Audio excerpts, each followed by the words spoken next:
In this video, it's time to wet blend the Briar Queen's cloak.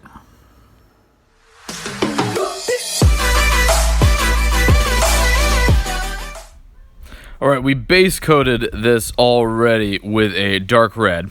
Here it is, and this is going to be the dark red we're going to use for the recesses. And then we have a mid-tone, higher value red right here.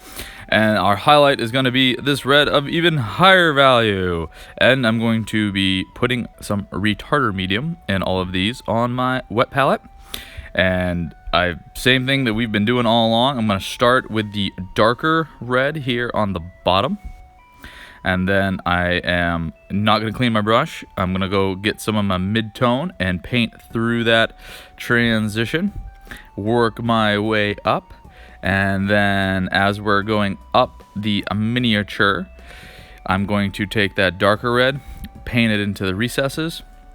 And I'm going to take my highlight red and I'm going to paint it on the raised areas. And I'm going to go back and forth, blending all the colors together on the actual miniature. And as I'm moving higher in the miniature, I'm going to be using less of the dark tone and more of the highlight tone. And we're just going to keep going back and forth over the whole thing. And because of the retarder medium, it's going to take longer for this paint to dry, and it's going to give me time to kind of work it the way that I like it. And I'm going to leave the video in here in its entirety for the first pass, so you can watch the process. And you're going to see me, I'm going to hit edges too. I'm going to do some edge wet blending, and yeah. And then I am going to go and do a second round of this that I did off camera. But again, it's the same process, and I just kept going until I got something that I was really happy with.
Alright, pass 1 complete, and I am really liking where this is heading, but I think I'm going to do another pass, mostly for the backside of the cloak. And so I'm just my stuff is still on my pallet, and because I have a wet pallet, it's still wet, and the retarder medium is keeping it from drying. So we're just going to go back, and I'm going to repeat that process. And then again, dark on the bottom, start working my way up with mid-tone, and then dark into the recesses, and highlight shade onto the raised area. We're going to give it a nice second layer.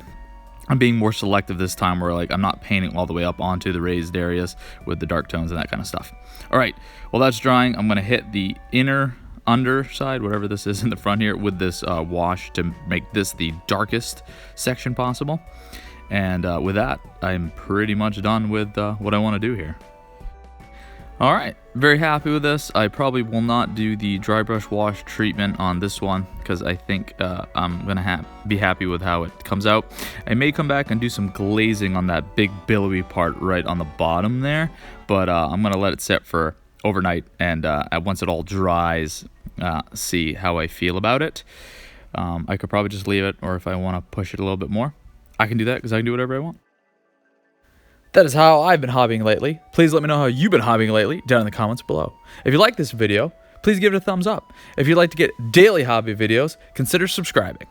If you want a preview of my next painting video, check out my Rumbl. I do the occasional blog post related to the channel over on my Tumblr, and you can also follow me on Instagram.